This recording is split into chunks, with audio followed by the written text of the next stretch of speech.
in, you know it's time to begin. And wherever you are, whenever you are, and however you happen to be listening, we're so glad you've chosen to tune in to DLC.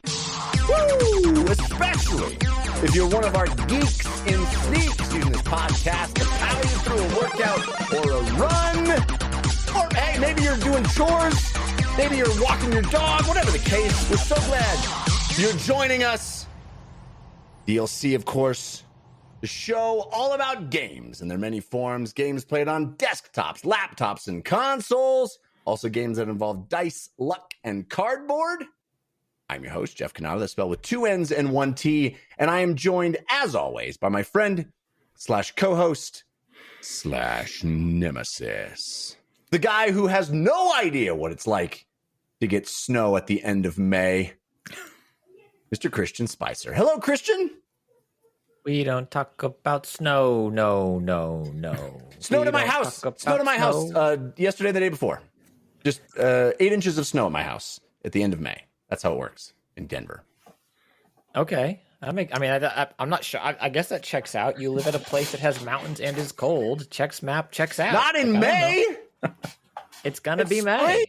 We literally had to save our trees because the trees had already been springing for spring. They had blooms and summer buds, and then when snow comes, it will damage the trees. They were bending and bowing, and branches were breaking. It sounds like you got dumb trees up there. That's all I'm hearing. Nothing. You know nothing. I know that I have 4 seasons just like you do. Mm-hmm. I have almost fire season, about to be fire season, rut row it's fire season, and time to prep for next fire season. So yeah. Well, it was very strange. I was in Atlanta where it was 90 degrees and humid, and my wife is here. It literally went from a high of 80 on Tuesday to a high of 42 the next day. Wow. That's where I live. That's my life now, Christian. Everybody else except us is going, yeah, dude, that's welcome to the rest of the country, you idiot. That's literally what I was saying. Not except us. I was also one of those people saying that. Yes, you moved from Southern California to seasons. I don't know. I mean, but yes, that does seem odd for May. But then again, it's the end of the world as we know it. I feel fine. We're hanging out. Hey, we want to send a special thank you to our patrons who are listening. Thank you for supporting the show at patreon.com/DLCpod.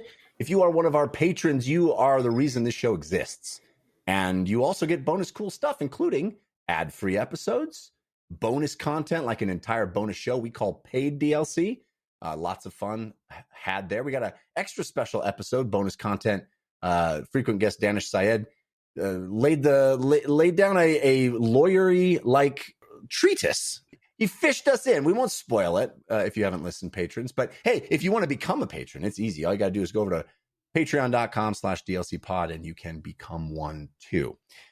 We got a big week to talk about all kinds of interesting, juicy stuff in the news.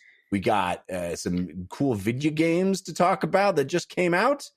We also have an awesome guest, a first-timer. You know that DLC always stands for your downloadable Kanada and your downloadable Christian. But this week, I am so excited because DLC stands for Dad Linked to a Company. Because from the MegaDads, we have Nintendo Reviews editor Will Schulz joining us for the first time. Hey, Will. Hey, thanks for having me. Happy to have you. Happy to talk. We don't have a ton of Nintendo specific news to talk about, but anxious to get your thoughts on a whole variety of topics that we will dig into shortly. But we are a big fan of the whole MegaDads universe, and happy to talk to a new guest from that universe. So thanks for being here. Thank you. I'm thrilled to be here. All right, let's dive in and start the show the way we always do with Story of the Week. Story of the week, it's the story of the week. Story of the week, it's the story of the week. Story of the Week is the part of the show where we make our case for the most important stories that happen in the world of games this week. You can always submit stories for our consideration by sending us an email to dlcfeedback@gmail.com. That's also where you would send comments or questions anything you'd like us to know or hear from you. We love hearing from you. So dlcfeedback@gmail.com is where you send those. We also have a couple of great communities that I urge you to take part in, including our Discord, which is I've been hanging out in more and more lately. I'm really enjoying it. It's been around quite a long time, but I'm finally getting hip to it, being in there often and hanging out in the new episode feedback channel that just started up too. That is 5x5 DLC on Discord. And also our subreddit, which has been around a long time too. Great folks hanging out in both of those places. 5x5dlc.reddit.com is that place. But wondrous Will, you are our guest, so you get first pick of stories. What would you consider to be your story of the week? Well, I think I'm going to have to pick the most positive thing that I've come across and go with God of War's accessibility options that they went over.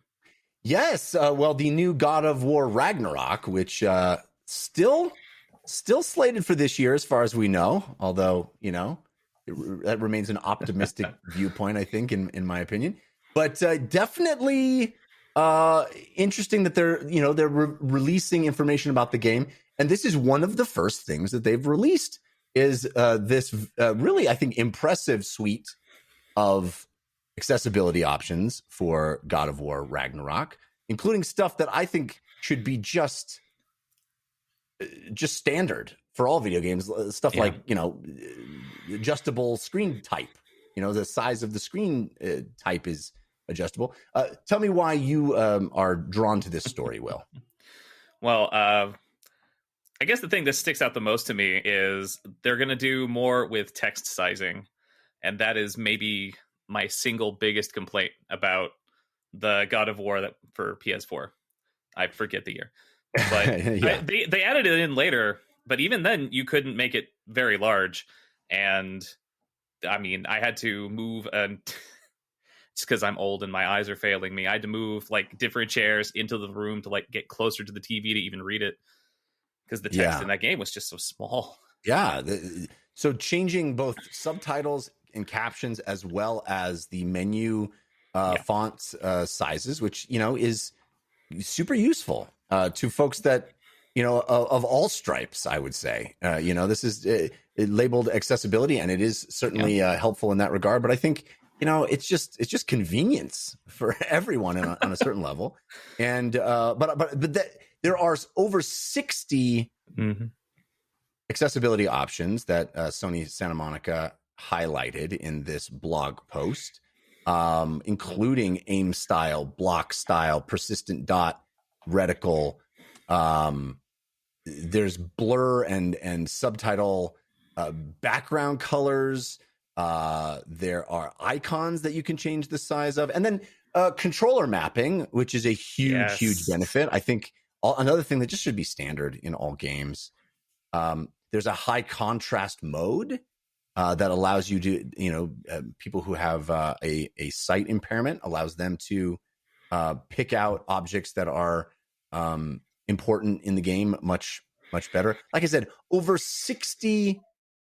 There's a navigation assist, traversal assist, audio cues. We already saw another Sony first-party studio, Naughty Dog, really lead the way in a lot of these accessibility options. And it seems like these first-party Sony studios are doing a great job picking up that torch and carrying it forward. Will, tell me about what you think this means for the industry. Is this going to be? Do you think it'll continue to be something that we need to highlight in individual games, or will it permeate in a more ubiquitous sense? I mean, you hope this kind of stuff becomes ubiquitous, but there is absolutely no harm in highlighting and bringing attention to what you're doing. And certainly at this early phase where it's not as widespread as it should be, these first-party AAA titles taking the time to spell out all the things that they're doing to kind of try to set some kind of example. You really do. You want everyone to take part in this so that everybody can play these games. More people can play these games and enjoy them. But and it's wonderful that these big, expensive AAA games can be enjoyed by the widest possible audiences. Christian, I know that you're a big proponent of this stuff, as am I. Great to see Sony Santa Monica, not only as Will pointed out, having these features, which is a huge boon, but making, announcing it from the rooftops, making it a big part of their pre-release PR schedule. That it feels like, hey, this got into the news cycle. We're talking about it on this show. Lots of folks are talking about it. It's kind of the first thing we're hearing about Ragnarok after a long silence. I think that's significant. It is, and I think it will remain significant for some time. I look forward to the day, I think, as Will said or alluded to, where it's maybe less significant and it's just an option. Like, when is something just an option versus an accessibility feature versus, and Jeff, as you mentioned, like all of this stuff is kind of just standard and included. I love seeing this stuff. I love Microsoft's adaptive controller and the support that they've shown there and the adaptability for that. And anything that gets more people playing games, the better. The only good thing about me having the week that was last week and not getting the newsletter out is now that this has come out and I get to wrap this announcement into that discussion about quote unquote easy modes. And I feel like anything that lets people play games and experience them, the better. And I like the way the conversations are heading in terms of being proud of this stuff and talking about it. And it's not just, it comes out and someone's like, oh my gosh, you can do this, and it's like buried in some sub menu of a menu of a menu. So I think it's great. And I think Sony has been doing a really good job with this stuff in their first party studios. And we are seeing more and more of it with other studios as well. And you mentioned, Jeff, Last of Us Part 2. It looks like right now that, Ragnarok is kind of on par in terms of number of features that Last of Us Part 2 had. And at the time when Last of Us Part 2 came out, it was widely regarded as the most accessible game. They talked about how completely sight impaired players were able to complete it and finish it and have that experience. And I love seeing more of this stuff. And also, maybe the juiciest thing we got from this is, fellas, enemies in God of War Ragnarok confirmed. They let that little tidbit sneak out. There are enemies. There are enemies. So I don't know why that's not the big headline, I was really hoping it was going to be a full-on dad simulator, and it was just going to be lessons, long talks, getting grounded. Friend of the show, James Stevenson, had a tweet, I think today, as we are recording this, saying being the parent of a toddler is a lot like being an invisible wall in a video game, just constantly saying, please return to the play area. Please return to the play area. If you don't return to the play area in 5 seconds, we have to leave. Yeah. So sorry, James, I'm attributing your pretty bit, good. But that was very good. Very, very funny. Another thing about this story is that I think it points to, as if we needed another example, but it is another example of the fact that video games are not a niche form of entertainment, right? This is the kind of thing you put into mainstream entertainment to make as many folks as possible able to experience your entertainment. Nobody is like, hey, the new Batman movie has closed captioning. It's like, yeah, obviously. Like if you watch the new Batman movie on a streaming service, there's gonna be closed duh, of course. Yes. That's just obvious. There's no universe where they would put that out without closed captioning. And I think hopefully we get to that point. Obviously, there are many more, intricacies in making video games, interactive entertainment, accessible, and therefore you see 60 plus options. But I do hope this kind of thing catches on and becomes just a standard and as obvious and a no-brainer as closed captioning on a streaming service would be. Christian Spicer, what is your story of the week? So there's one thing that is definitely my story of the week, but there's another thing that I want to chat about first for a little bit. And I want to tee it up because I think it's an important discussion. So I'm going to pull a Jeff and kind of rope in two things. And one is a little more DLC patented heavy and serious. And the other is a video game, a video game news story. And GameIndustry.biz, a website that I often enjoy, has had two articles. One is an op-ed and the other was an article recently kind of reacting to some of the news that has come out, or world events that have come out. And the first one that, for a time, Jeff, on this show, we would often talk about the difficulty of covering shooty shoot violent video games when there's so much violence around us every day. And then unfortunately, it seemed like that violence, the real world violence, was just unrelenting. And I don't want to make it seem like it quit having an impact on me, but it was hard for every week for us to go, or for me, I should say, well, there was another one. Mm-hmm. But recently in the United States, there were multiple. Every week there are multiple. And there was a racist terrorist attack, hate crime, committed in Buffalo, New York. And the racist murderer who committed those acts streamed it live on Twitch, where this is currently being streamed right now, as we're recording it. And the person wrote themselves Discord messages, kind of like the way you would write a note to yourself or tie a ribbon on your finger or email yourself a reminder, like a daily journal messages to themselves about the things they were going through. Their acts were heinous and disgusting, and all of the other things that could be said along those lines. On GameIndustry.biz, there is an op-ed about, it's called Inaction Speaks Louder Than Words, and I guess it's in their This Week in Business section. And it talks about how hate thrives in so many of the online cultures that I, as someone who loves video games, also frequents and takes part in.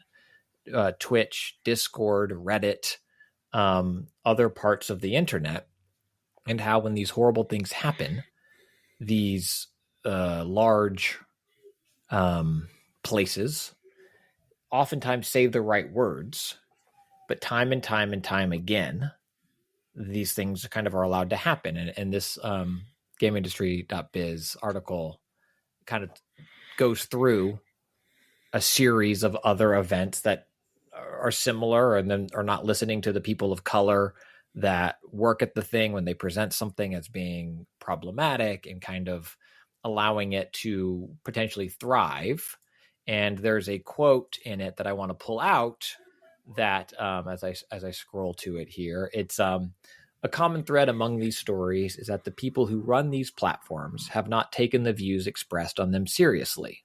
Assuming, for the sake of argument, that they don't actually agree with the hate they're helping foster, then the only reason to look the other way is because they don't think it's a big deal. And I think that's powerful. And I think it's powerful to see it in a large, gaming website or a serious gaming publication kind of drawing attention to that. And it's something that, Jeff, you and I have certainly done on this show before.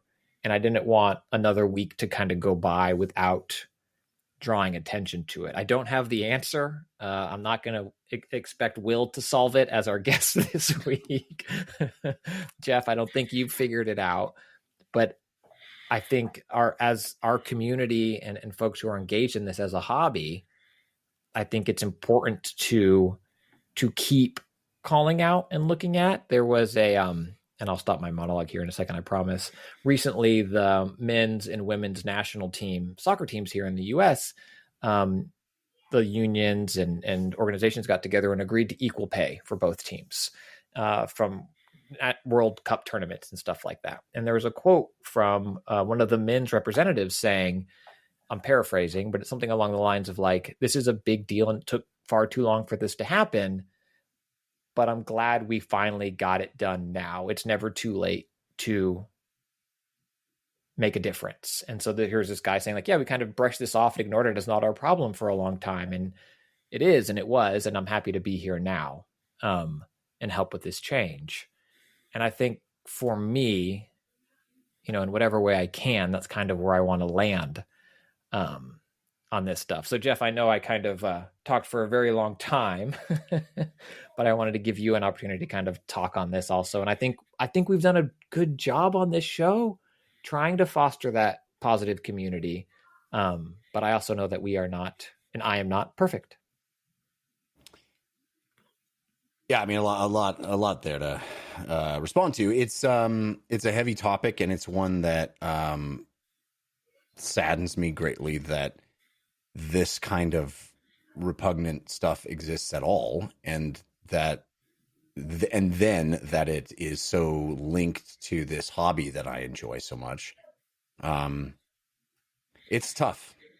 It's tough. I don't think it is something unique to gamer culture. I don't think it is something inextricably tied to that. I mean, certainly my experience as someone whose lifetime mirrors the growth of video games, right? I was born about the time that video games were born, and my life has been all video games, the same in parallel. And it doesn't seem to me, I have experienced so much positivity from video games, and so many people whose lives have been have benefited from the play of video games, who have made wonderful connections to other human beings. And there's just we're speaking to the choir now, right? We're preaching to the choir, and I know everybody it's the story listening. We just talked about. It's the accessibility features that's bringing even more of that, which is great. Like, it's great. It changes lives. Yeah, and it's and you hear these stories like, oh, this horrible person was a gamer. It's like, yeah, but the horrible person probably was also a TV watcher and a who knows what else. Like, I mean, they were a big fan of My Little Pony, evidently, right? I don't think My Little Pony radicalized this person. It's unfortunate that these things are linked, and I do think that there are these awful communities online that help turn these thoughts target them, right? Because this person, if you read enough about this person, that they literally were trying to go to jail to get healthcare to deal with a toothache.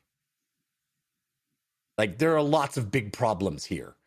I don't think the chief among them is gaming. I do think that it is unfortunate and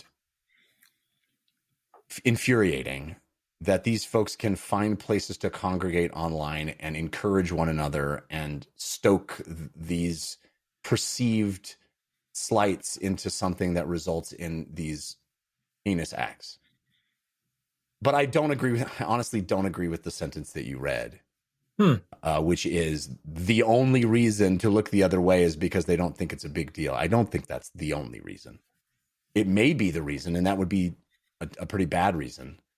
But there, nothing on, I will say, nothing on Discord or Slack or any of these, private companies, nothing is protected by the First Amendment. Right.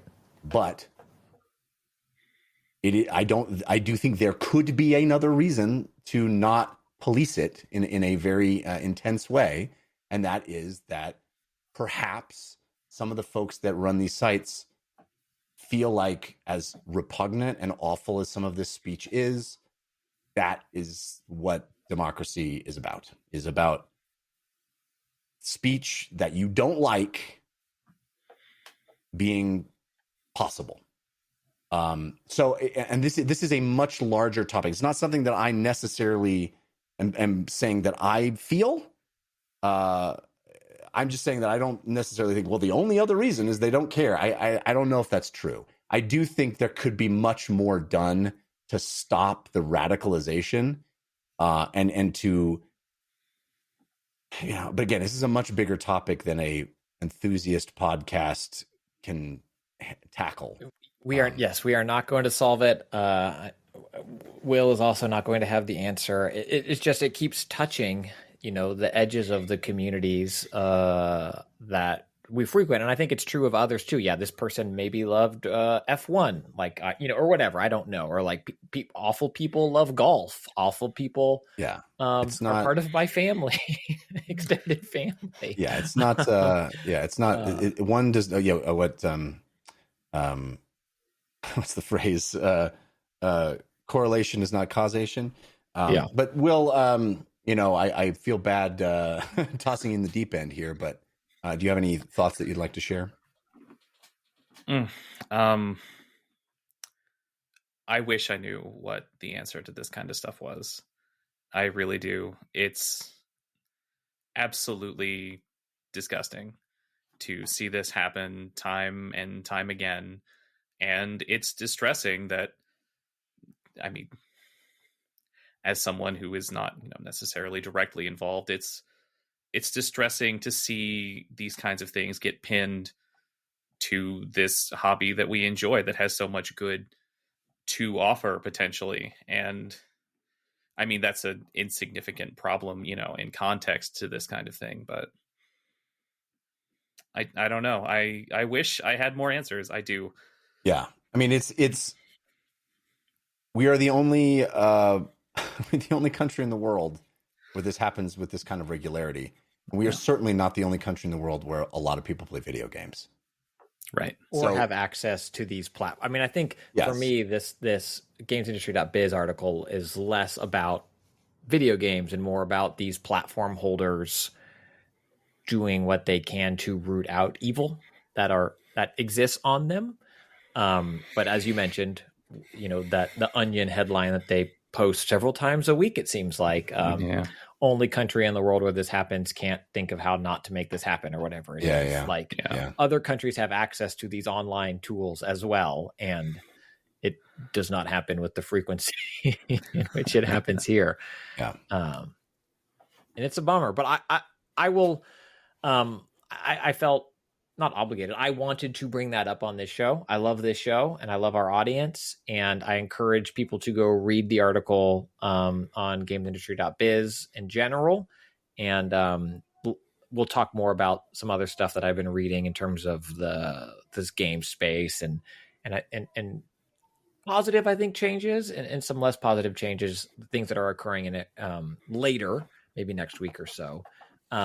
But I will do the fun part now of pivoting. I'm probably traveling, Jeff. Let's be honest. I'm picking up both feet. I'm taking 5 steps to the hoop. It's an awkward transition. It's I get called for traveling for sure.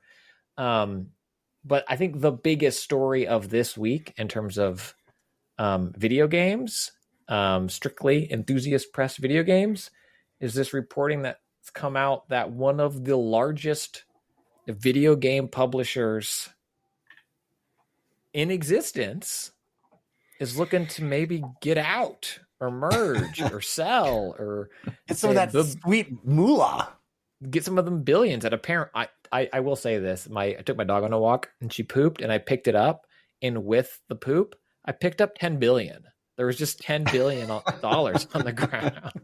That used to be everywhere. Not with this economy anymore, Christian. It's maybe 2 weeks ago you could have said that. Not anymore. I did. I found it. 10 bill. It's on the ground. We don't know how many bill. Huge. We don't know how many bill EA is looking to be sold for, or even if they're actually looking to be sold. There is actually a report that they prefer this idea of merging. That there was apparently a deal with NBC Universal that was pretty far along, that Comcast CEO Brian Roberts was looking to spin off their entertainment conglomerate into a separate entity alongside EA to sort of merge those things.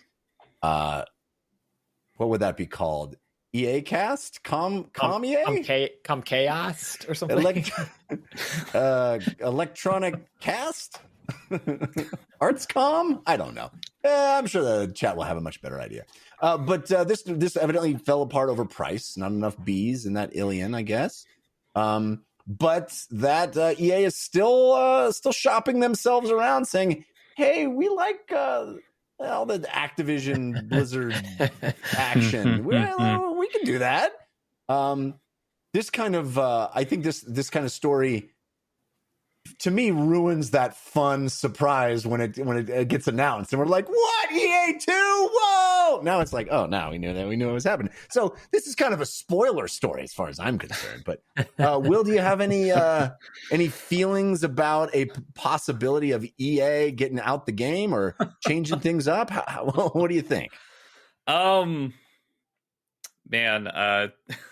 trying very hard to be polite. I don't know. It doesn't surprise me. I'm sure EA would love this kind of thing. And of course they want a merger more than they want, to be consumed for lack of a better term. I don't know. It's weird what's been going on over there. Because they've shed FIFA. Yeah. Or the licensing for FIFA. Right. And, their Star Wars exclusivity, I think, is up or is coming up soon. I don't remember. There's so many other Star Wars. Yeah. So many other Star Wars is happening everywhere. So yeah. Right. So it's either over or it's almost over. And maybe it's just the bubble that I'm in, but I don't hear a lot of positive buzz about EA much in the first place. So I have a hard time believing that something good would come out of this. I'm not one for the consolidation of all these companies together anyway, but this one seems like, okay, no, this is definitely not going to help anyone that plays video games or does whatever the other half of this merger happens to be about. Right. Yeah, I mean, obviously there are literally hundreds of developers, employees of Electronic Arts that would be affected.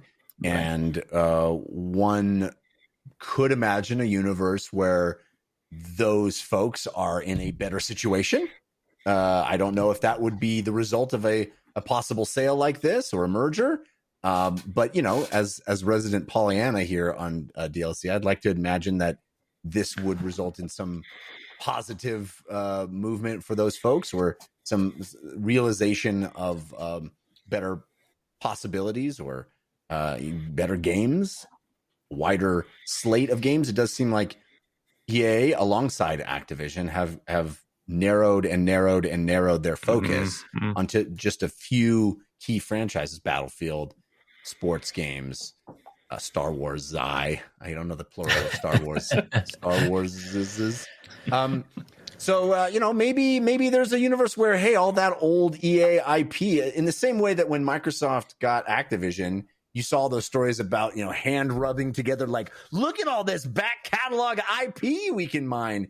And to me, that from a gamer's perspective, that's the fun part, right? That's the silver lining of this weird, mega capitalistic conglomerate consolidation machine happening. Is like, well, hey, there's new folks involved in the decision-making process, maybe some new fun, interesting decisions.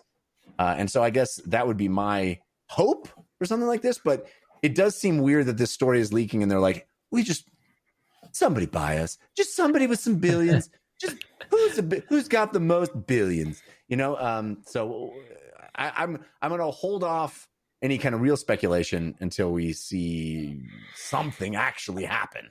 Hey, Christian? No? Yeah, I do feel like this one feels a ways out. Ubisoft is another name that gets floated around a lot in this acquisition race that's happening right now. And it's interesting because EA was often floated around as an acquirer, not an acquired. It's like, EA will buy Ubisoft, and they will do it. And now it's like, oh, well, they're maybe looking to, maybe like a merger is potentially different in terms of how it's presented. All I could think is just, what happened in what this would look like in the Succession or Billions conversation, like the dramatization TV world of these high stake business negotiations.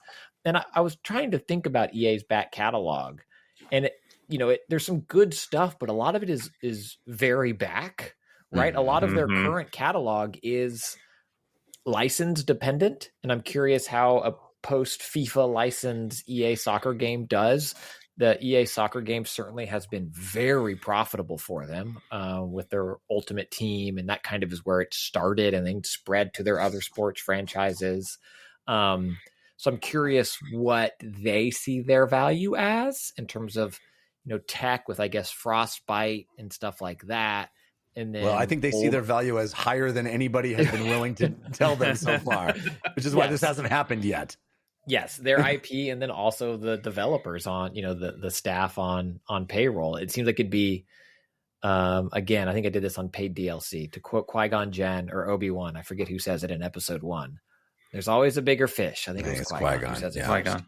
Yeah. There needs to be a much bigger fish to swallow EA. And I'm curious if we will start hearing about some trimming of the fat, so to speak, some Square Enix approach to EA, where all of a sudden, like, Tiburon is its own studio or something. Like, DICE is fully independent. I mean, it's all speculation now. Freedom. Yeah. Yes. But it is nice of you to bring up Qui-Gon with Will here, because Will looks exactly like Qui-Gon Jinn. Oh, thank you, you flatterer. Yeah. Well, it remains to be seen. Again, this is one of those, like, it ain't happened yet stories. But right. Do you think EA would settle for a smaller amount of money for just the dusty filing cabinet in the basement that has all those ancient IP in it? Are you offering? You're like, hey, I bet I could rustle up some tens of monies for those. Tens of monies. They won't even know it's gone. It's fine. Yeah, exactly. Is there an old EA property that you have in mind in particular, Will? Borrowed Time, perhaps. That's an old favorite of mine. I'm trying to remember. Arctic some of the Fox. older companies they ate up. I'd take SSX. Yes, Okay, SSX. yeah. I would love SSX. Road Rash. What about Larry Bird and Dr. J one-on-one? Can I get a new version of that game, please? Fine, but it's Sure. like them Yeah, let's today. remaster it. Let's do it. It's them so like much of that sitting game. down and eating. Yeah, it's a coaching sim now. It's weird. Devolver Digital, and their tweet I would was, love Devolver to do that. Devolver said somebody's gonna buy EA, then find out there's like 10 more smaller purchases after you own it to get all the content. That is some choice trolling right there. It is. That is Oh, you bought us. Oh, well, you didn't buy access to the 13th floor. right. Yeah. Yeah. We'll happily sell you that as a microtransaction. Or you know what? Honestly, just buy this mystery box, and the 13th floor content might be in it. You don't know. Could be. Who knows what's in here? All right. Well, you've left me my favorite story of the week, which is an actual new game announcement. One I have been eagerly anticipating ever since I heard of the formation of Second Dinner, the new development studio that was founded by a bunch of folks that I had been following at Blizzard for a long, long time. And now they actually have a game, Marvel Snap. They got that Marvel license. This is going to be published by Newverse, which is a company owned by TikTok's parent company, ByteDance. I love when you hear these company names. It's like these companies literally like shape massive amounts of what I consume. I've never heard of them. ByteDance, nah. But of course, they're multi-billion-dollar companies. Right. Anyway, you could have made it up. Yeah. I believe you. This is going to be, a lot of the folks that were behind Hearthstone, and this is going to be Hearthstone with the Marvel license, basically. But I love the announcement video, which is saying, hey, remember how Hearthstone was like, what if Magic but streamlined? Yeah, well, what if Hearthstone but really streamlined? I love how the whole idea here is take a CCG and make it playable in 3 minutes.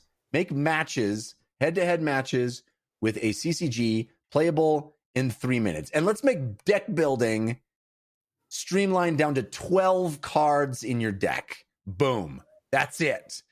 In, you're out. I'm very fascinated about this. So it's obviously Marvel licensed. So it's got, all the parade of Marvel characters as a Marvel zombie from way back. Super excited by that. The art looks awesome. And this ultra fast, mobile game. So, play it standing in line, play it on the toilet, I guess. You got just a few minutes. You can get in, get out of a game of Marvel Snap. And it's all about getting cosmic cubes. And then you snap to at a certain point to double your rewards potentially. Evidently, all the cards will be earnable through play. Obviously, this thing will have tons of microtransactions, I'm sure, but I believe it is completely free to play. We don't know a release date yet, but there will be a closed beta for Android users. They're already taking signups for. Will, did you have a chance to see any of the press around Marvel Snap? And if so, what do you make of it? I saw the video, and I'm a little curious about the everybody plays at the same time kind of aspect to it, the simultaneousness of it.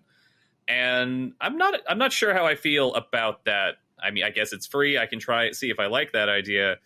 But I don't know. I like card games, but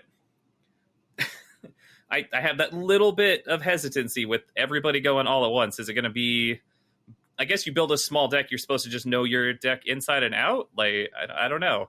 And I don't know how you react to the moves of the opponent if you're both playing at the same time. I'm not clear on how that works, but Ben Brode is part of this group. A lot of the folks who helped create and popularize Hearthstone is a game that I was completely addicted to for a period of time. I love tabletop games. I love card games. I love Marvel. This one's a no-brainer for me, and I think that the pedigree of you love snapping. I do love snapping. The only reason I bought a Switch. The pedigree of this developing group, it's a new first game from Second Dinner, but it's a bunch of people that have made stuff that I really have a high esteem for. You've had their first dinner, so you're excited for their second dinner.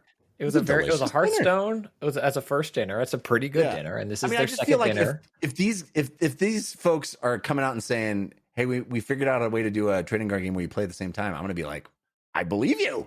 I'm in." But I do agree that does sound crazy. So crazy, it just might work. It might. I mean, they certainly have the credentials for me to believe they can pull it off. It's just something I'm having a hard time conceptualizing. Right. Christian, did you get a load of this Marvel Snap action?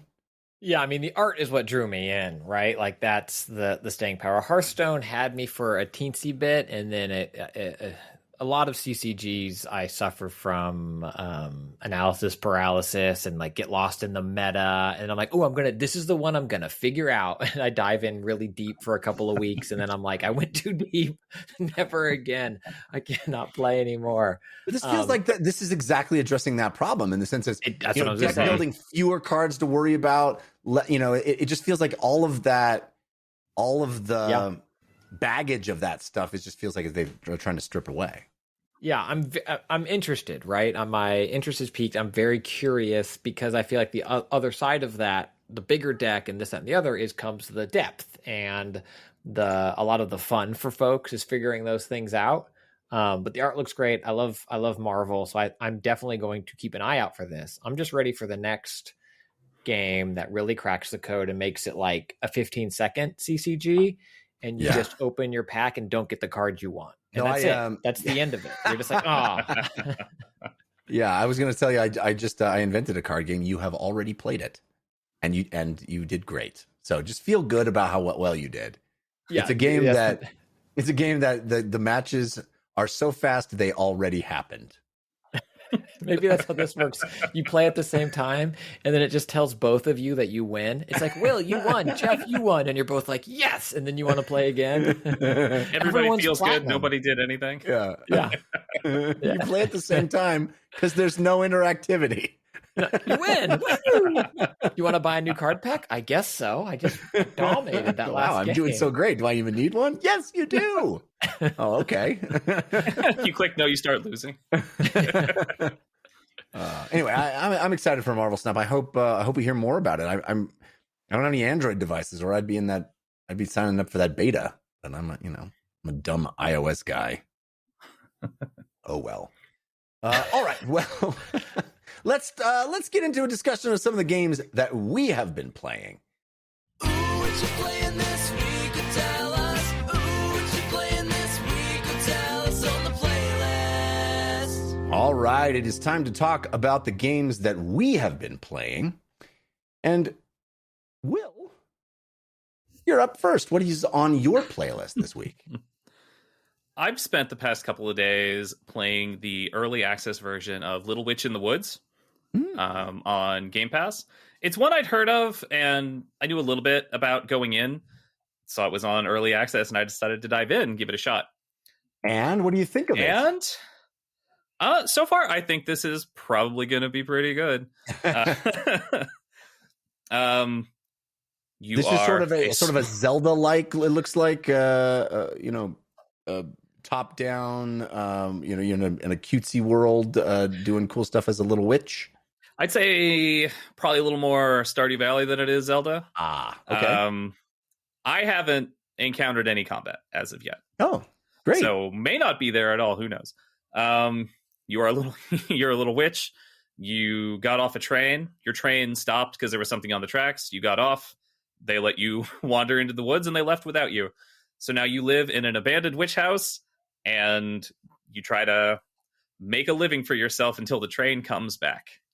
Huh. And I have collected plants and feathers, and I pulled some fluff off of a small animal. I ran it through and extract like some kind of terrible wall-mounted juicer, brewed a potion out of it, made some candy. I'm having a good time so far.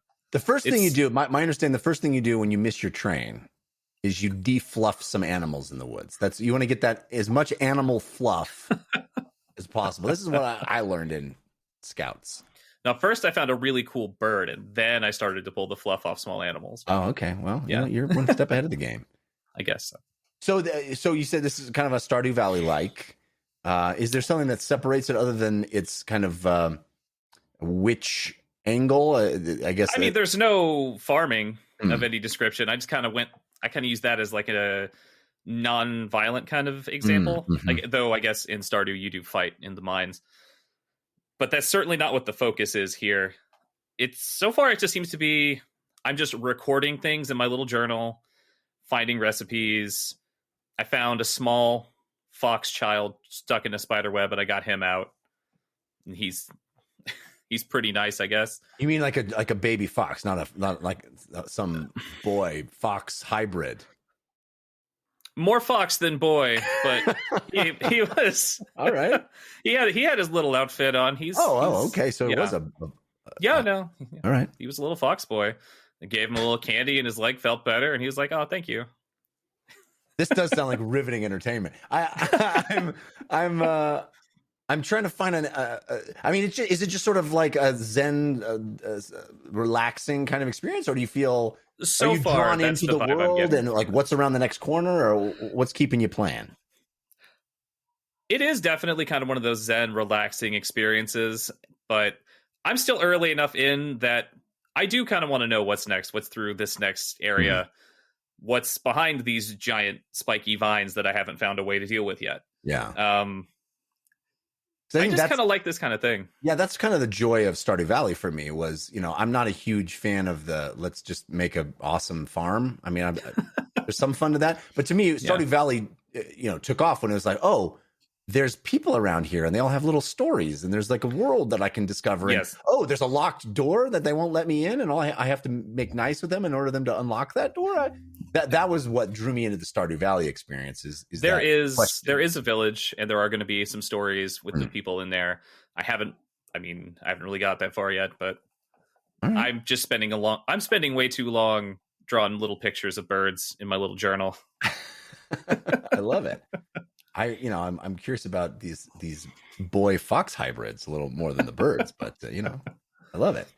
So that's Little Witch in the Woods. It's on Steam. You said it's going to be on Game Pass, or is it already on Game Pass? It is on Game Pass as a early access kind of thing. I think they're trying to say full release is 2023 sometime. Okay. I think it's supposed to come to Switch at that point as well. I love the art. I'm looking at the images. Oh, of the it art's delightful. Yeah. That's what got me in the door. And then it's been pretty good. I like it. It's scratching that particular itch at the moment. There's a great picture of an alligator person in a chef hat. So yeah, there's lots of anthropomorphized animals. Now I'm in. I don't know about this little witch lady, but I'm all about anthropomorphized animals in the woods. There's plenty of those. All right. You've also been playing some Final Fantasy 14 along with half the world, evidently. Yeah, I've been playing quite a bit of it. I've been diving into the new PvP mode that they did, Crystalline Conflict. It's a payload game. You push a crystal back and forth, and it's been really different from playing the normal PvE side of the game. You have a not completely different, but a very stripped down, very different set of skills and abilities than you do in the rest of the game.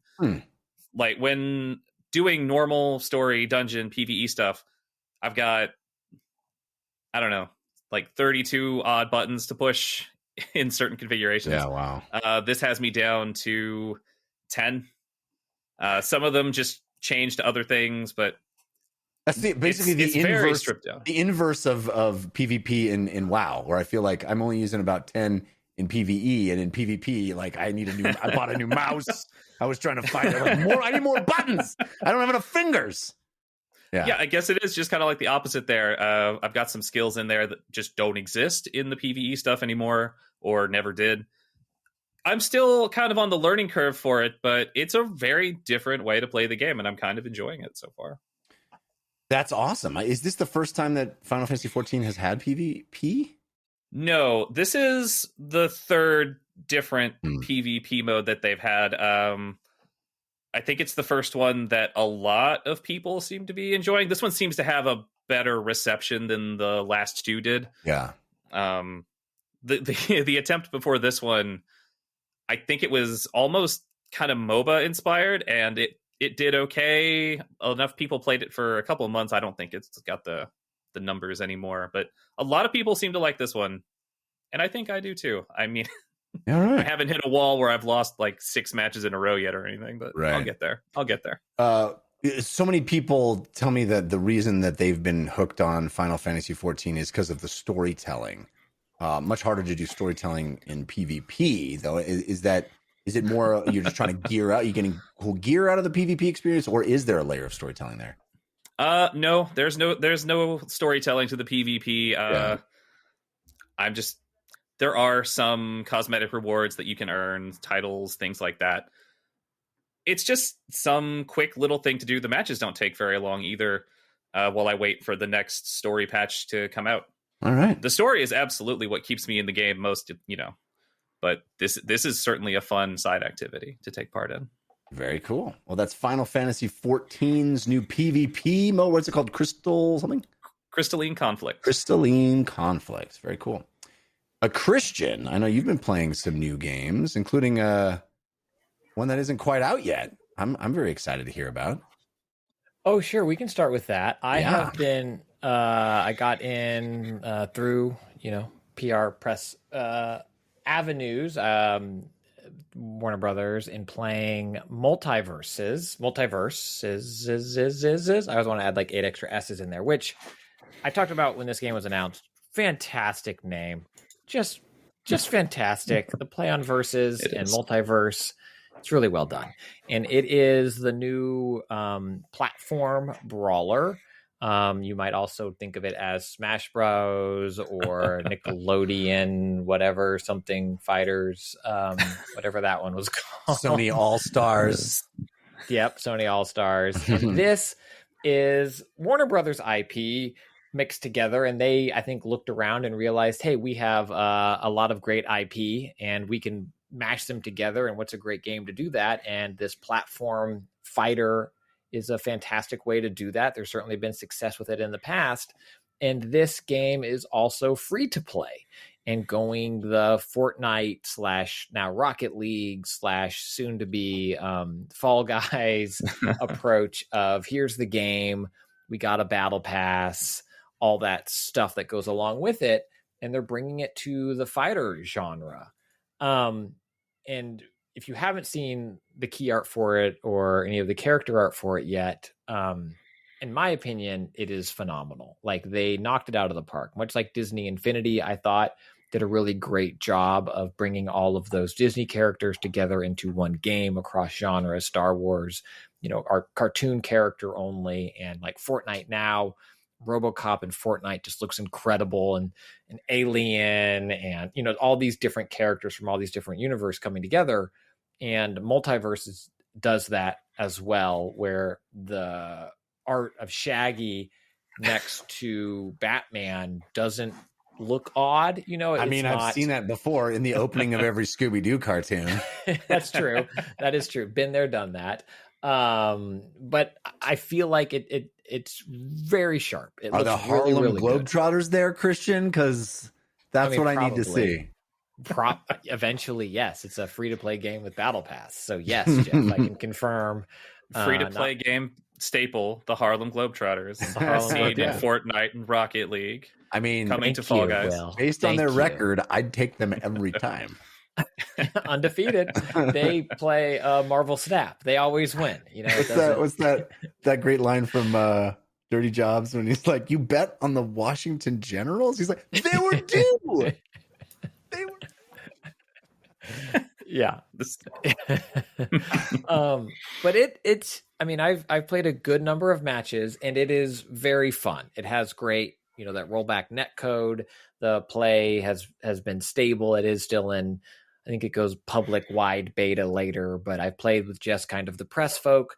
And then as it went larger to a limited alpha or whatever they're calling it as well, but more people getting in and playing, and it plays really well.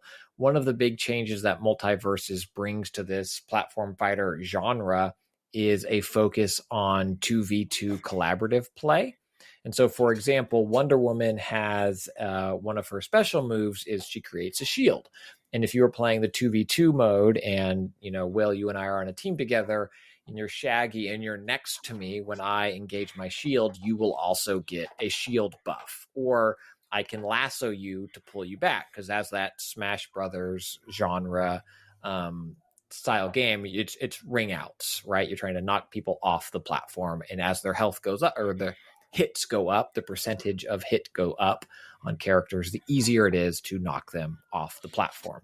And so characters can tether together. You can pull people back in, or as Shaggy, as you go into your ultra, that will also give a power boost to the other person on your team if they're near you. And it's a really interesting approach to bringing team play into this style of game. Where certainly Smash Brothers, and you watch some competitive Smash, you see folks when they were playing together, and even sometimes they're playing like a free-for-all, you will see characters gang up on somebody when they see like a weakness, and it's like, oh, this person doesn't stand a chance with what's happening around them.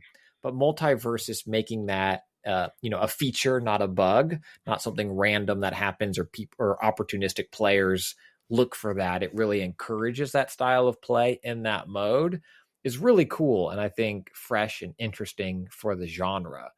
The caveat to that is that kind of only exists in that mode. If you play free for all, 1v1 v1v1, it's then just feels a lot more like a traditional platform fighting game, where those moves are still valuable, where Wonder Woman can still create the shield, but it's just a little different of an approach.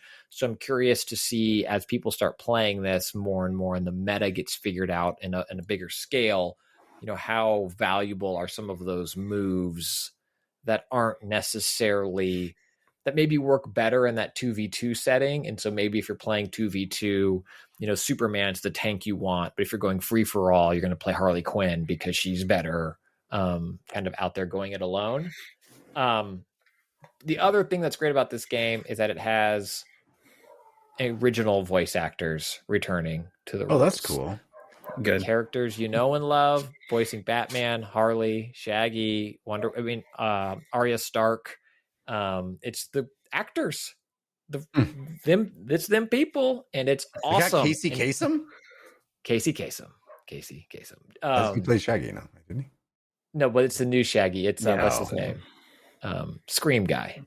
Right. Oh, they got him from the movie. I see. Yeah. Yeah. Yeah, I think he's been Shaggy for a little while now. Oh, is he? Oh, interesting. That's cool. Yeah. I didn't know that. Yeah, but it's a cool roster. Tom and Jerry and Steven Universe and Tasmanian Devil and Bugs Bunny and Batman, the Superman, Iron Wonder Giant, Woman. which we know the Iron Giant loves to lay the smackdown on people. That's what the Iron Giant loves to do. It's his favorite. When put into a corner, Jeff, when put into a corner. Yeah. And what's cool about the voice acting also is that it seems, and maybe you'll get tired of it at some point, but it's reactive in interesting ways. Like Shaggy will have specific dialogue to Batman. Superman will have specific dialogue to Harley Quinn or to Steven Universe. And it makes it feel fun and interesting and fresh in a way that there aren't just the standard barks that go into the game.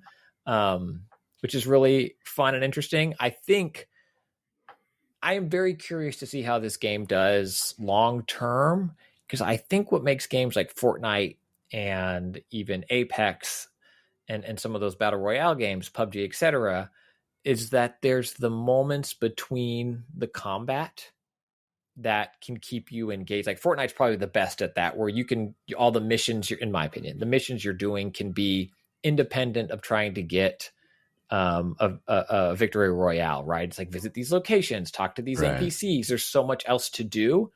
And in Multiverses right now, there isn't that strong single player component that Smash had, especially the Switch Smash, where there's like 200 hours of single player progression if you want it. And I'm curious how sticky a purely fighting game, free-to-play game will be. I think the closest analogy we have right now is Rocket League, where it also doesn't have the moments between you're Rocket Leaguing or you're not Rocket Leaguing. Well, it seems to me like the tough thing about Multiversus will be the fact that anytime you add something that has such strong IP, you kind of undermine your own microtransaction sales of cool swag. Like, I don't want to see Superman in a cowboy hat. You know what I mean? I don't want to see... I can outfit my car in Rocket League. I love outfitting my folks in Fortnite with cool skins, but the skins that I want are the characters that are in this game. So I guess they just have to keep adding characters to make you buy. Or, I mean, Superman's had plenty of iconic costumes over the years. I would probably pay for denim shorts Superman. Shaggy, they could... I'm sure... I don't know. I'm not a Shaggy stan. You could put Shaggy in a cowboy hat, it'd be fine. I guess. I mean, I guess you could have like lipstick Bugs Bunny and stuff like that, but I just feel like it's a shallow pool from which you're drawing. Well, some of the stuff that you're seeing in the Battle Pass right now also are victory poses and commentator voices. So you can have don't quote me on this one because I don't have it up in front of me, the Battle Pass, but like Shaggy is your announcer voice, and that's an unlock, and banners and stuff like that. So I think there is a pretty deep well here. It just, you're not putting a cowboy hat on a DeLorean the same way you do in Rocket League. I say that, and now I remember how addicted I was to Heroes of the Storm, and I would get iconic character like Diablo or Jaina, and then I'd want to put them in lollipop outfits and stuff, and it's fun. So who knows? Maybe you go real wacky with it, and lollipop Superman is what we want. So yeah, and you see that in Fortnite some already too, where you can have the skin, and I can put BB-8 back bling on it. It's like you can already mix and match stuff that it becomes pretty goofy there. Yeah. I'm excited for this game mostly because I'm excited to see if it paves the way for fighters in a way that, this transition to what I would call, quote, good free to play.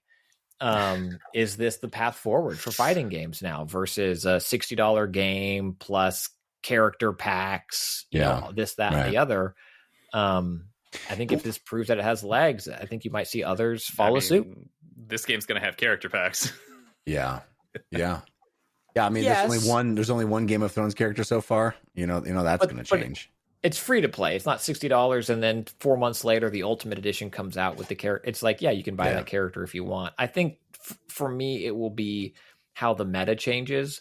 My concern a lot with free to play games, having spent some time on them, is do they tweak the meta to make you spend money, or do they tweak the meta to make the best game possible. Well, you are a Nintendo guy. I'm guessing you love Okay. yourself some Smash from now and again. Do you think Yeah. it seems like every contender to the Smash throne has fallen by the wayside pretty quickly? Do you see this one having any better chance? I think it's probably got a better shot than the Nickelodeon game did. Yeah. Just on level of presentation alone. If they can show and maintain a commitment to it and bring more new interesting stuff to it, I think it's probably got a real shot at it, you know? Yeah. Because Smash Ultimate's not happening again. You know, it's not going to be on the same scale. It has nowhere to go but down. Mm-hmm. It has to come down. And this game's just getting started, and even without going into like guest characters or anything, they can add so much to this. If they can be committed to it, I think this game could be very successful. Well, do we have a release date yet? An official release date, Christian, or just? Not that I have seen in front of me. I think it's wide beta now, soon this or July, and then release kind of when it's ready. But So that is Multiversus. Look for it soon. Christian got early hands on. You also picked up a game that we talked about a lot last week from Nintendo's presentation. I did. I picked up Electhead. I have finished and rolled both credits on Electhead. Surprise. Electhead was very much my kind of game. As you predicted. As we discussed. And I think also to some extent, Jeff, I forget we talked about this just offline, or maybe this was on a paid DLC, but the kind of the conversation about what Game of the Year games are now in a world where Multiversus, does it come out of early access this year, or Little Witch in the Woods, or Electhead, which came out last year, but I literally did not know existed because too many games, and saw it get announced for Switch. Like, I think there's a very good chance I will be talking about Electhead again at the end of the year. Wow. So I'm just going to say now that my Game of the Year for the years include games that I was made aware of existing in that year, not the year in which they came out necessarily. So it's good though. You dig it that much. It is fantastic. So if you didn't see the Nintendo Indie Showcase, it is a puzzle platformer. And I think last week I kind of talked about it maybe being more of a Super NES style game. It feels very much more in a NES style graphics in terms of color palette and stuff like that. But you are a little robot, and your head has an electric charge. And so as you walk on platforms, it works the way that electricity would, right? So if it's not interrupted, the current goes through your head, through your body, and then onto the platforms, assuming there are no breaks. Wherever there's a break, the charge doesn't get to that. So you have to find ways to get charge to those things, to move a platform, to turn on a platform, to open a door, to this, that, and the other. And so it is a puzzle platformer in a way that are no enemies to be killed. There's no combat. It is just solving these rooms. And it is an incredible example of teaching the player through that Mario 1-1 style of showing you the simple way to do something and then expanding upon that later. So it's like, oh, I can do this. And then 8 screens later, it's okay. I'm using this tool set, but how am I going to make that work in this environment to get through this room? And the way the puzzles kind of unfold and build throughout the game are truly phenomenal. There were maybe 4 instances where I looked up solutions because I was kind of beating my head against a wall, and I was like, yep, the game's broken. This clearly, they forgot about this room. I'm a shortcut. I'm not supposed to be here. And then I'd watch the playthrough and see someone do it, and I'd be like, oh yeah, of course, I'm an idiot. It's I just got to walk over here, and like the solution becomes obvious. Right. And there were a few moments where I'm not sure if I missed, if I wasn't paying close enough attention, and I missed like the showing of the mechanic or the way the world worked. But there were maybe one instance where I was like, ooh, I don't know how I was supposed to find this kind of thing. And I could chalk that up to user error. But the rest of the game is just truly so well crafted for the way these puzzles come together. You know, it gave me Portal feelings of like being the smartest person in the room as I figured out, oh yes, of course, I can do this now. And it doesn't follow just a left-right progression. Like sometimes you'll go, right to left, left to right. You know what I'm trying to say. I know what I'm trying to say. You'll loop back around, you go down, then you'll go back to the left. And it's clever in that regard as well. And then there are two endings. One, I think, is the standard ending. And then the other, there are 20 key cards that if you collect, and you can think of these key cards kind of like strawberries in Celeste, but in my opinion, not as difficult to get, maybe because there's only 20, because I got all 20 key cards and I definitely did not get every strawberry in Celeste. Gives you access to another ending. And it's beautiful. If you have, I played it exclusively on Steam Deck. I think it's fantastic in that form factor. Also, if you just want to play on PC, I highly, highly recommend it. And I also highly recommend picking this up on Switch as soon as it's available. I was absolutely blown away by Electhead. Great soundtrack and just clever in all the right ways. That kind of head scratch, figure out if you die, it's a quick reset to back in the room again. Absolutely, absolutely beautiful game. Electhead. I think everybody should play it. All right. Yeah, that's Electhead. I also picked up a game that we started buzzing about through the Nintendo Indie Showcase this week. The one folks probably remember me getting most excited about was called Soundfall, and I purchased it on Steam and got to play in that. Didn't come away as glowing as you did about Electhead. I thought Soundfall is a pretty clever idea. It's a top-down sort of not quite twin stick shooter, but basically built like a twin stick shooter kind of situation. But mixed with a rhythm game. So you're brought to this sound world where everything is based on harmony and discord, and you have weapons, a variety of weapons that you can pick up and equip, and it has sort of RPG elements where you're finding better weapons that have stats, and you can swap things out, and you've got a button that swaps between your two main weapons, and you can, outfit your character as you see fit. Weapons that work sort of like shotguns with spread, weapons that have long range, variety of things. But all of them you shoot by tapping the button or trigger in rhythm to the music that is tied to that level. So every level has a soundtrack, and that soundtrack has a beat, and the beat has a visual representation at the bottom of the screen in just these lines that move across. And if you time your button presses, which are your weapon shots, to that beat, then they do damage. But if you are off the beat, they will do much, much less damage. So basically be ineffective. You also have a dash, and you have certain nodes that you can hit that let you jump and do certain things. And those have to be on the beat as well. Which I think is a really clever idea. And I really like the art direction of this game. It's kind of bubblegummy and very, very bright and neon and fun, and everything is sort of bulbous and cotton candy looking everywhere. So it looks different than a lot of things.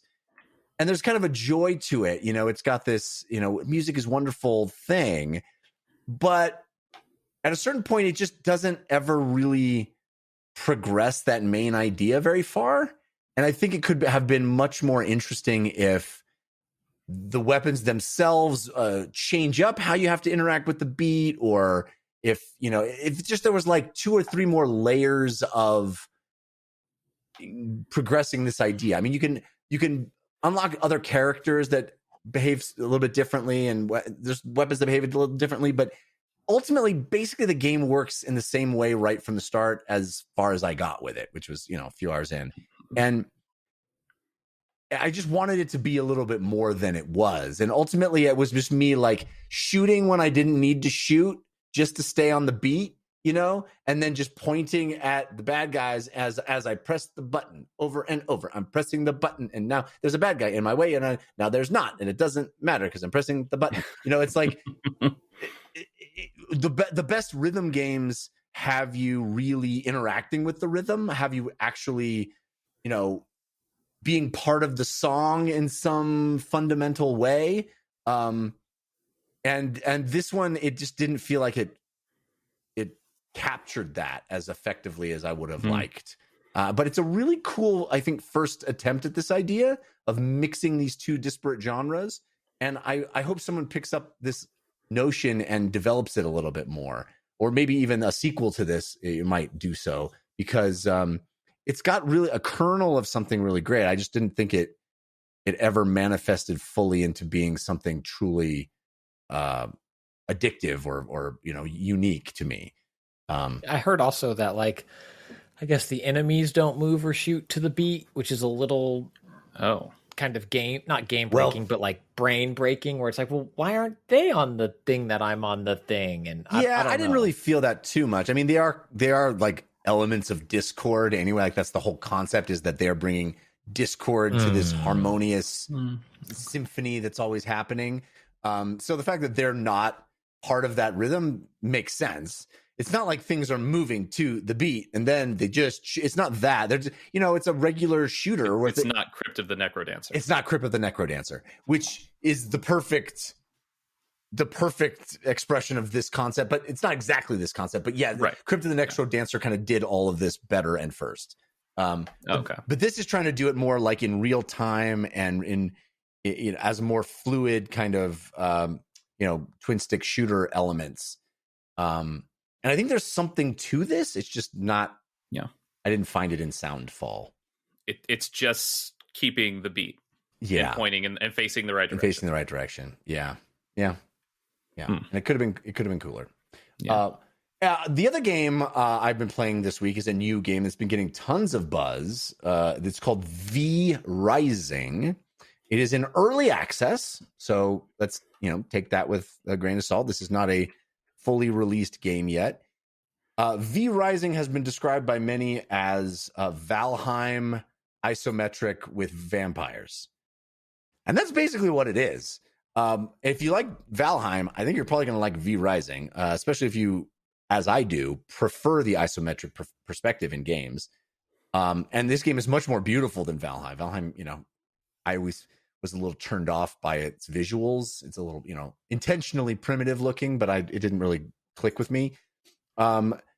V Rising is really a pretty top-down, it's basically Diablo style RPG, action RPG done with a survival game like Valheim or countless others, where you're going to have to build structures and survive and gather wood and stone and all kinds of other resources to have this very deep crafting system where you learn new recipes and all that stuff.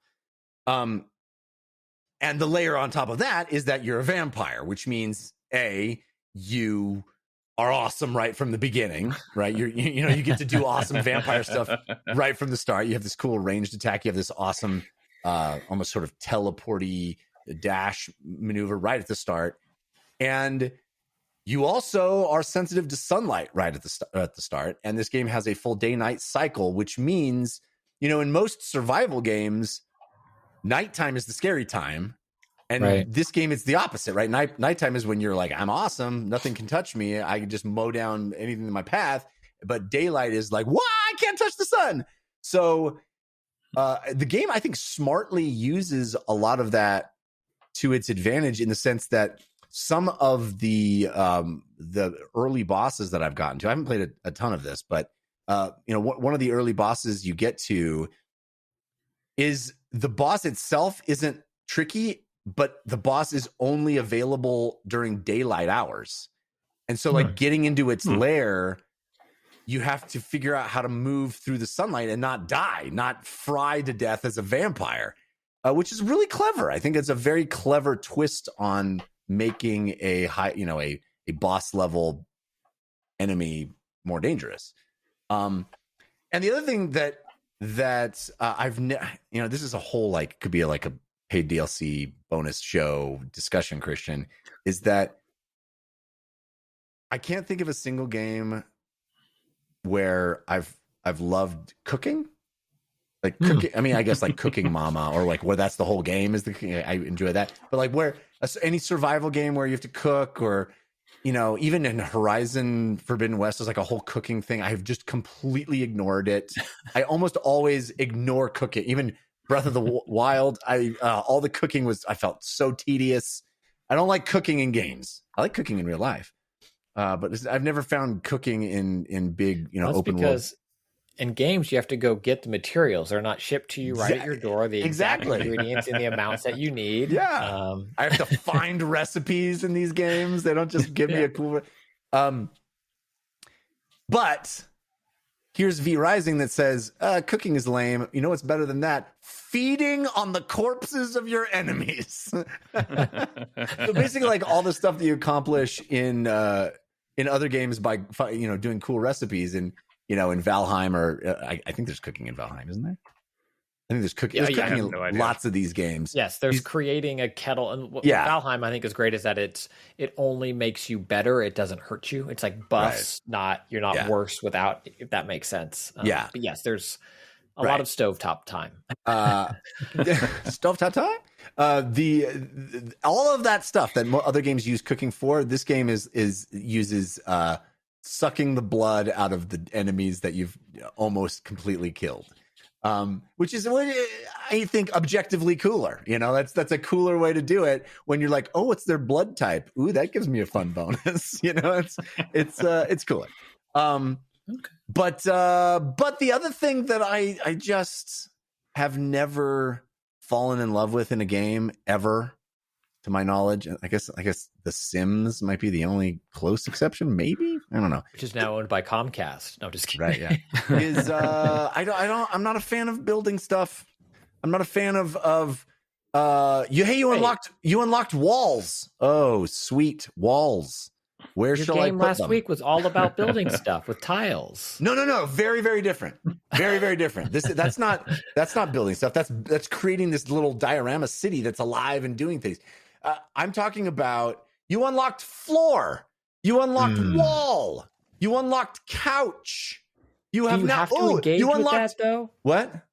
Do you have to? Because like Valheim, which I haven't played it in a while, so maybe there are updates. Like you didn't really have to engage.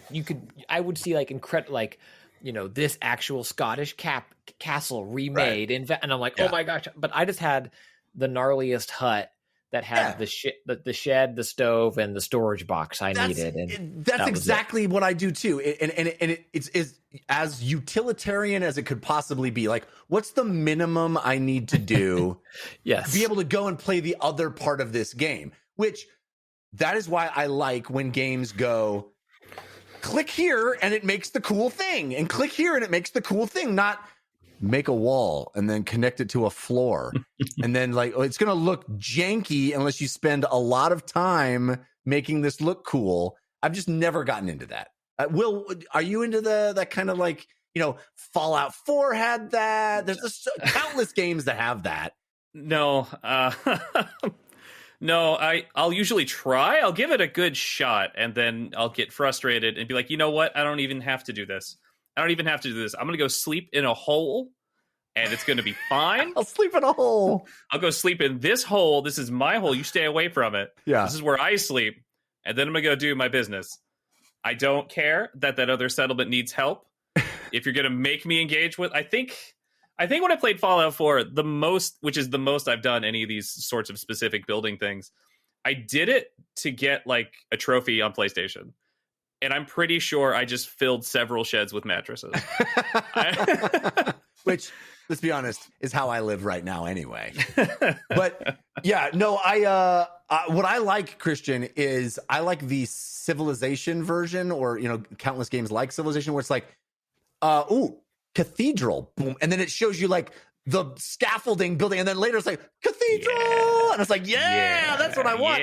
Make me a cathedral, peasants. And then they do it instead of, where's the wall gonna go, and do I put a sconce on it? And I unlocked 12 different kinds of lighting. Oh no, how do I even? What am I? It's too much. Well, I feel like I agree, but I also feel like us three are probably in the minority based on the number of games that you both just rattled off that include this. Yeah. I feel like True. people. I mean, maybe it works well for social and people sharing the builds. I mean, I think a lot of people really find a lot of joy in it. But yeah, unless it gives me a perk or a buff, or there's some, but I'm doing it for another reason. I rarely engage in that stuff in game for the joy of doing it alone. It's like, well, if I build a 2-story house, I get a bigger sword. Okay, here's a 2-story house. Give me my sword. Yeah. Now, I'll say, building it, I don't care for. I will decorate it. You will. Oh, okay. I will happily decorate it. So you like the the bear pelts and the whatever other things, I can't even think of it. Fireplaces. I don't know what do decorations count. Lovely mantle, a fish tank. Yes. It's like, no, I will decorate the space, but please don't ask me to design the space. Yeah. There's lots of games that do this now. V Rising, that's a big part, and Valheim before it. That's a big part. Is, hey, we're giving you all these little bits and pieces, and you're going to create your giant gothic vampire cathedral or mansion or whatever. So is it more like build a room, like yes, it's build the observatory or something? It's literally built. Here are walls, here are floor tiles, here's a coffin. These are things. There are things you need to have in your house that are going to help you in a big way. But there's also 14 types of lighting, 1,200 different wall things. The staircases that bend and twist. I'm like, I don't have any patience for any of that. I'm going to say this out loud, and hopefully a dev listening, feel free to steal this. These games, for people like us, they need like a Gregory or a Tina that you hire to do this the way I would in real life. Like, I'm not an interior designer. I'm not an architect. I'm going to go hire Tina the architect to design my beautiful space, and there's a little price premium on it. And when I come back, it's awesome. And I get to take pictures and tweet it out as mine. Well, that's why a lot of these games are multiplayer, that you have the person in your group that loves being the interior designer. And then I go out and I hunt and I kill, and I bring back lots of, here's more lumber. This V Rising, I haven't had a chance to play yet. I'm excited to. I want to play with you because it's got multiplayer. That's kind of the fun of it, I think. Yeah.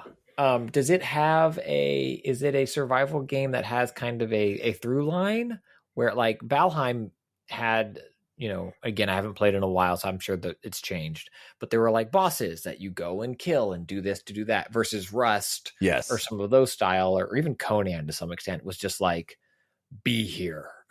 Like, where does I think V Conan Rising had bosses fall? and stuff too, if I recall. But yeah, V Rising definitely has, like, go beat a boss to get a cool new vampire ability, things to work toward. It's not just make a cool castle. It's there are clear goals. There's areas that are gated because you're not powerful enough yet, and you have to do more things and all that stuff. Yeah, so it's definitely much more of an RPG with survival-y stuff on it. Are you playing on your Steam Deck, or is it Steam Deckable or not? I believe it is not Steam Deckable at its current state. I did not try it myself, but I read somewhere that it literally will not boot on Steam Deck as of now. So I have not even tried it yet. But a Leckhead, not green checked, but played flawlessly on Steam Deck. Also, hopefully, WB, if you're listening, maybe stop listening. I'm not supposed to say this. Multiversus, Steam Deck. Nice, dude. Nice. Very exciting. All right. Let's, you know what? Will is here, and he's been playing some board games. So let's carve out a little bit of tabletop time.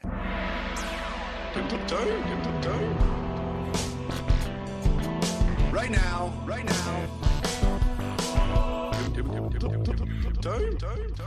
I love it when somebody has played some games that I very much enjoy, and one I have not even played yet. So let's start with one I'm a huge fan of, and that is Wingspan, which is a game that has made that breakthrough, I think, into real mainstream board gamedom. It's one of the games in the last few years that has really become a staple.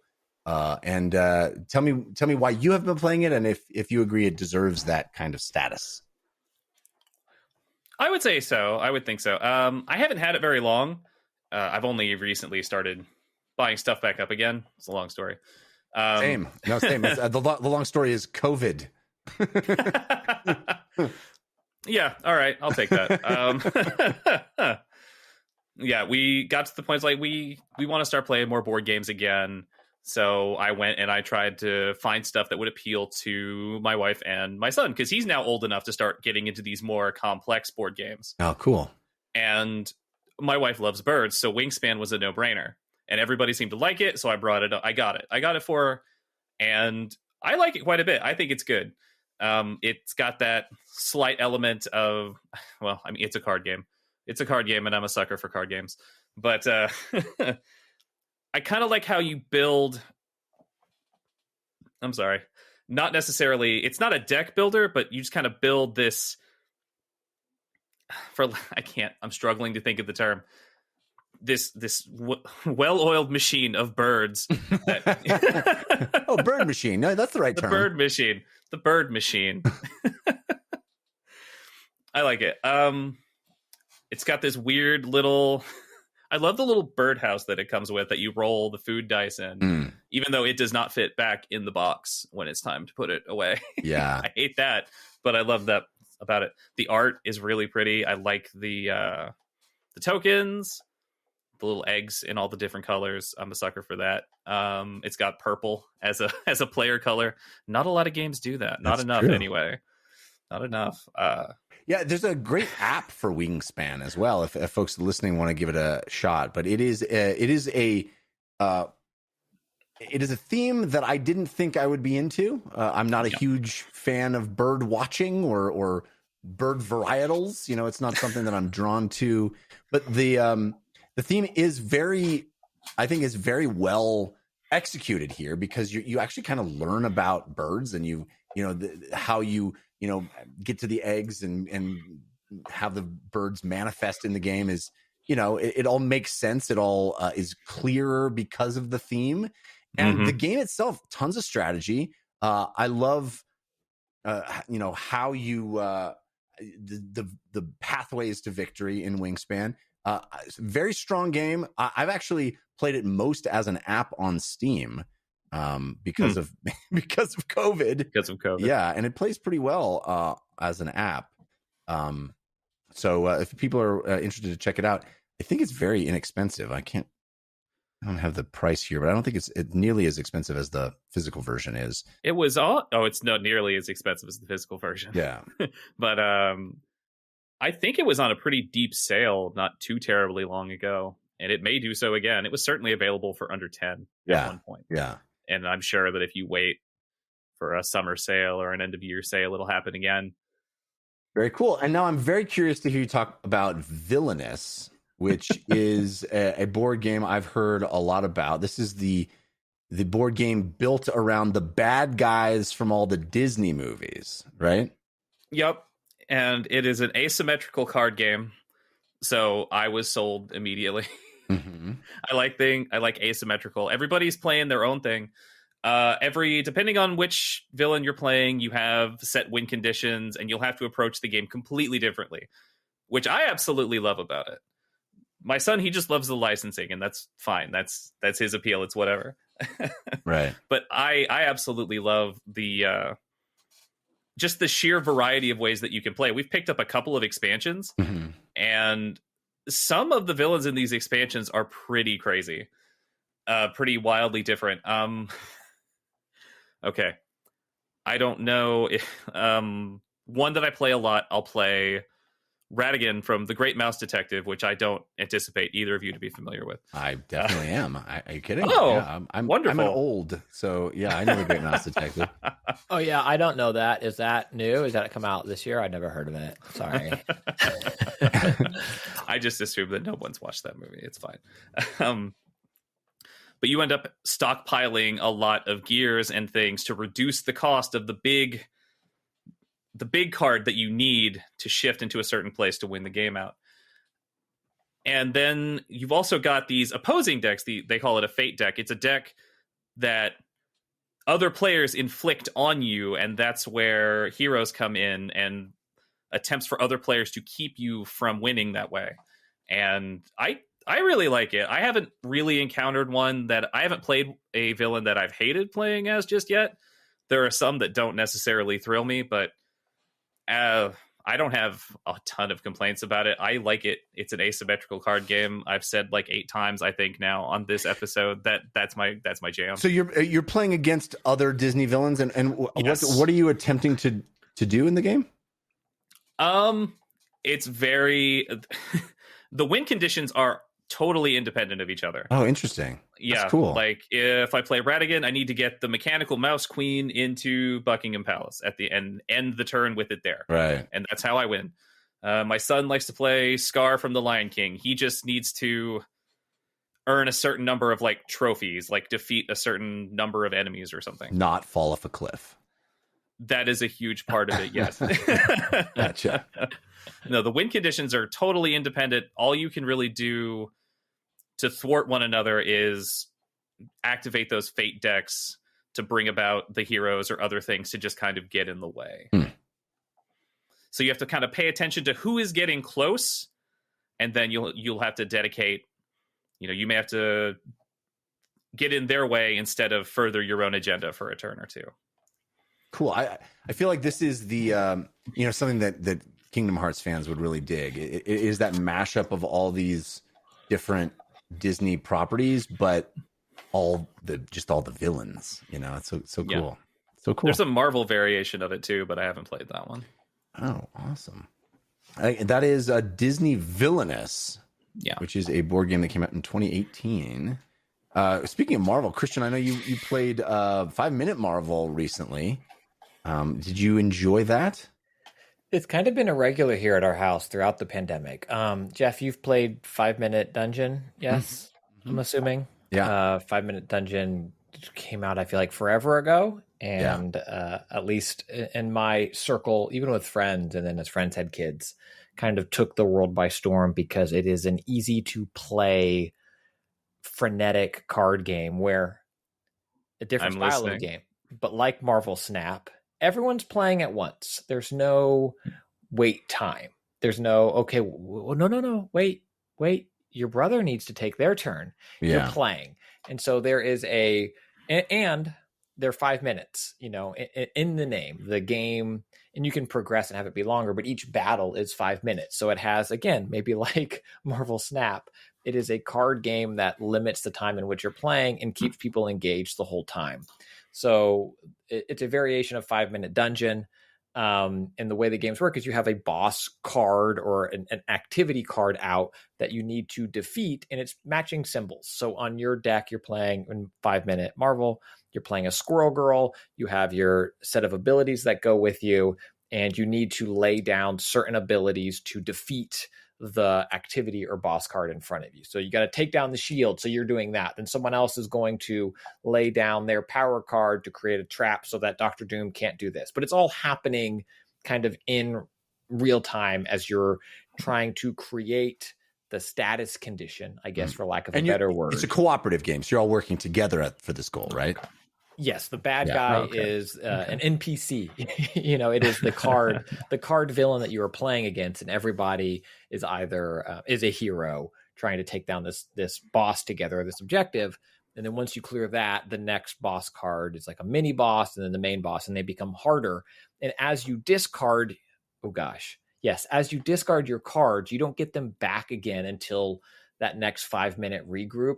So it's requires some level of communication where sometimes you can get yourself into a pickle by being excited and playing a card because yes, it works there and it matches the symbol of what you're trying to do against the boss card, but probably would have been better held for later. And you don't have that opportunity to pull it back again until you kind of reset the counter.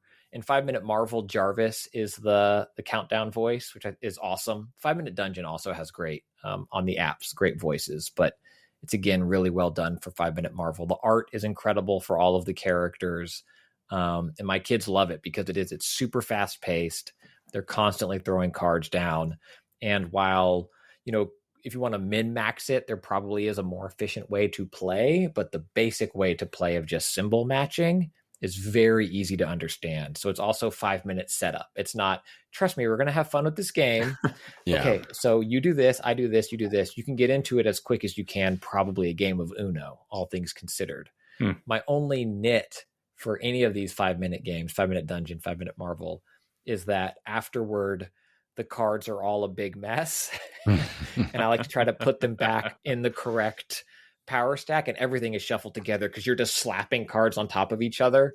So you have a big mixed up deck when each game is done. But I love it. And I think the Marvel version is, as you know, pick your IP, right? And I think whatever your favorite IP is will be your favorite version of this game. This game, like Multiversus or Fortnite or whatever, adopts an IP very easily, and it doesn't feel forced because every IP is about heroes taking down the villains. Yeah. It works really well. That's 5-minute Marvel. It was also put out in 2018. All right. That's going to do it for this episode of DLC. We do have parting gifts coming up, so stick around for those. But Will Schulz, thank you so much for being here, man. It was awesome having you on the show. Oh, thank you. It was a really good time. Hopefully I didn't make too big a fool of myself today. No, just the appropriate amount, as Okay, we do good. every single week. That's what I strive for. You hit the quota, just barely hit the quota, so it was good. Yes. I was worried there because I would weigh over, and I was like, oh gosh, Will needs to hit his quota. Christian and I always tip the scales on that one. Tell folks where they can keep up with you and the things that you put out into the world. Well, I believe we touched on it earlier. I am part of MegaDads.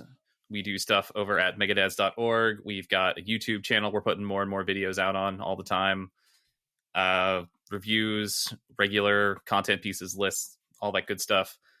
And more. We're coming up with some new stuff real soon. I don't know how much of it I can talk about right now, but we've got some pretty cool stuff coming. And then me, personally, if I may steal the attention a little bit, I do stream on Twitch 3 times a week, Sunday, Tuesday, Thursday, 9:30 Central. And on Twitter at Wondrous Will. Yes. And then I think that's it. Very, very cool. Awesome. And constantly looking like Qui-Gon Jinn. So there's yeah, I do that a lot. bonus there. Christian Spicer, what do you got going on this week? That newsletter's coming out, man. It's got a Fool me once, Christian.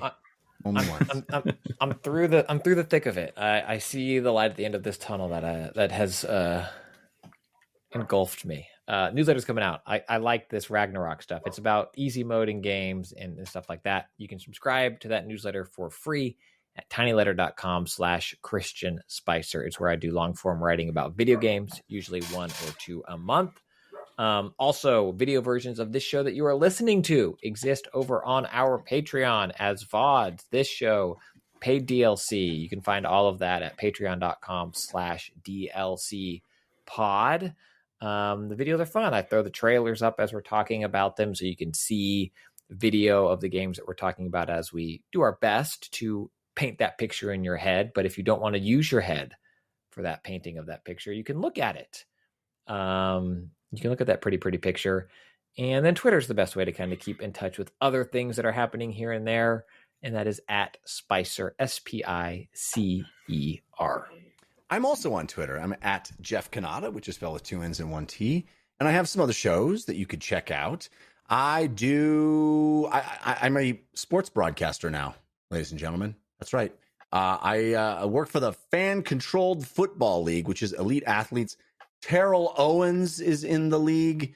Rashad Jennings, I believe, suited up this week.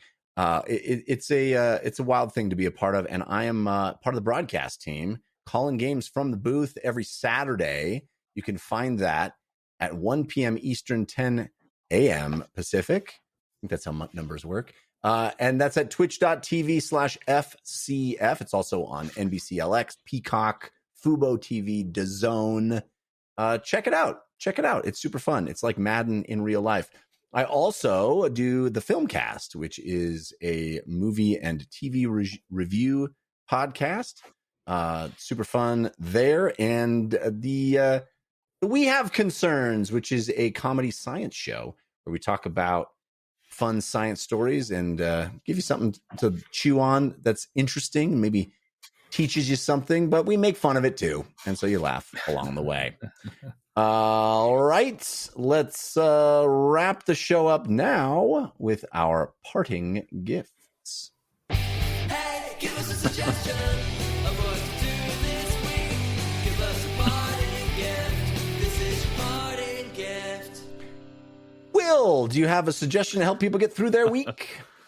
I do. It is a delightful little anime called Spy Family. It is about a spy, if you can believe that. It's in a very Cold War-ish setting. It's definitely inspired by that, but the names have been changed to protect the fragile egos involved. He needs to get to a target, and the only time that target makes appearances are for school functions at the private elite school his child goes to. So he has to cobble together a wife and child on short notice and fake their way through being a family. And I absolutely love it. Every aspect of this show is phenomenal. I love the way it looks. I love the opening theme, the ending, the humor is there. It's great. It's still running, new episodes every week. I think they happen on Saturdays, but I'm going to watch the new one for this week as soon as I get done in here. So Awesome. Well, we won't keep you too long. Where can you watch this? Is it on a streaming service? it is. It's on Hulu and Crunchyroll. All right. That is Spy Family. It's Spy X Family, like Spy Cross Family? Or Yeah, something? but I've never heard anyone pronounce the X or Okay. cross, so I stopped doing it. Spy Family. There you go. Christian Spicer, what is your parting gift? Tony Hawk Until the Wheels Fall Off is a documentary on HBO Max about Tony Hawk. I thought it was phenomenal. It is produced in part by Tony Hawk, so it's not some scathing expose. Like whenever the person that it's about is like presented by Hawk Productions, you know you're going to get a certain lens into the life of the person in which the documentary is about. But it did shed new light on Tony Hawk. It's not just sunshine and roses. He talks about the struggles he had coming up and coming through and what it's like. And what I found fascinating about it, Jeff, is after watching it, I feel like it hit on two things that we talked about on paid DLC episodes. One being the idea that success is not happiness. There's good chunks in the documentary, not to spoil it, but where Tony talks about the idea of, being the best does not make you happy and how you need to decouple those things. So it was interesting to see someone else talking about that phenomenon. And then also, while they certainly did not make this direct connection to video games that I'm going to make, it's fascinating that at the beginning where Tony Hawk is coming up, other older skaters in Bones Brigade talk about seeing him doing, this flippy dippy stuff that they don't see as cool or like relevant to what they're doing. And as I was watching that, having just talked, you and I talking about phone gaming, I really felt like, oh no, we're the old Bones Brigade guys looking at this flippy dippy finger tappy stuff. Yeah. Meanwhile, the best person to have ever done it is finger tapping. You know what, though? If I got to be the Bones Brigade, that's not a bad thing to be. Well, Tony was also in the Bones Brigade. Yeah. Spoiler for real life, not the documentary. The best that ever was. But it's Awesome. phenomenal. It's an interesting look at Tony Hawk and kind of in my opinion, the neuroses that makes him the best that there ever was. It has the best beginning to any documentary. It's literally just watching him now as an old man try to land a 720 900 or 900, excuse me. Yeah. Over and over and over and over. It's which I think again speaks to his powerful. Neuroses of it's a powerful thing just to see him continue to try and just getting the snot kicked out of himself, landing hard. It's that's Tony Hawk Until the Wheels Fall Off. And what is that on HBO. Yeah. I have a new show that I have absolutely fallen in love with. Might be my new favorite comedy of recent times. It's a Showtime show. It's called I Love This For You. And it is hilarious. It is a show about a woman who dreams only of being a presenter on like a QVC network, you know, a home shopping channel, a fake version of a home shopping channel. Who's the lead in this? It's Vanessa Bayer, that you know her from Saturday Night Live. Yes, and it has Molly Shannon is in it, wonderfully. Like I feel like Vanessa Bayer is kind of the young Molly Shannon, and it's awesome that Molly Shannon kind of plays her mentor in this.